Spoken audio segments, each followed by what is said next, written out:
হলো সংখ্যালঘুদের যত্ন নেওয়া। সংখ্যাগুরুদের দায়িত্ব হলো সংখ্যালঘুদের প্রতি ভালো আচরণ করা।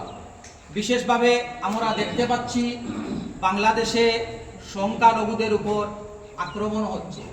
সংখ্যালঘুদের আক্রমণ বাংলাদেশে হোক, পাকিস্তানে হোক, যে কোনো জায়গায় হোক, পৃথিবীর যে কোনো স্থানেই হোক, ধর্মীয় সংখ্যালঘু বা ভাষিক সংখ্যালঘু, যে সংখ্যালঘুদের উপর নির্যাতন কোনোভাবেই আহলে সুন্নাত ওয়াল জামাত গ্রহণ করবে না। আহলে সুন্নাত ওয়াল জামাত সহমত পোষণ করবে না। আমরা উত্তর পূর্বাঞ্চল আহলে সুন্নাত ওয়াল জামাতের পক্ষ থেকে বিশেষ করে বাংলাদেশে সংখ্যালঘুদের নির্যাতনের যে খবর পাওয়া যাচ্ছে, সেই যদি এই রকম হয় তাহলে আমরা নিন্দা জানাচ্ছি এবং বাংলাদেশ সরকারের কাছে আমরা অনুরোধ করছি যাতে পরিস্থিতিটা নিয়ন্ত্রণ করে শান্তির বাতাবরণ সৃষ্টি করতে। কারণ